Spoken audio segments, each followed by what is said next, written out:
আসসালামু আলাইকুম সম্মানিত ভিউয়ার্স, দেখুন এই মহিষটি পরিশ্রমী মহিষটির এই বহুত কাজে গিয়ে পায়ে আঘাত লেগেছিল, যার কারণে মহিষটি কাজ করতে পারতেন না। খামারির মনটা খুবই দুর্বল বা খারাপ। দেখেন মহিষটি গতকালকে ওর চিকিৎসা দেওয়া হয়েছে, অবশ্য তার থেকে আজকে অনেকটাই ব্যথার পরিমাণ কম। সবাই দোয়া করবেন।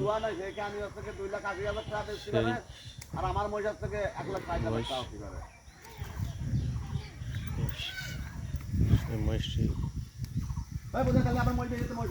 অনেকটা ব্যথা হালকা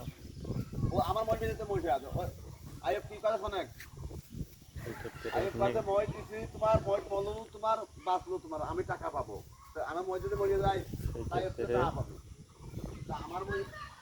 আপনারা দোয়া করবেন যাতে খামারের মহিষটি ভালো হয়ে যায়। পরিশ্রমী উনি মহিষ দিয়ে পরিশ্রম করে কামাই করে খায়, এটাই ওনার কামাই রোজগারের মূল উৎস। চিকিৎসাটা দেওয়া হচ্ছে যেহেতু সেই ক্ষেত্রে সবাই আপনারা দোয়া করবেন মহিষটি অবশ্যই যেন ভালো হয়। সবার সুস্বাস্থ্য কামনা করে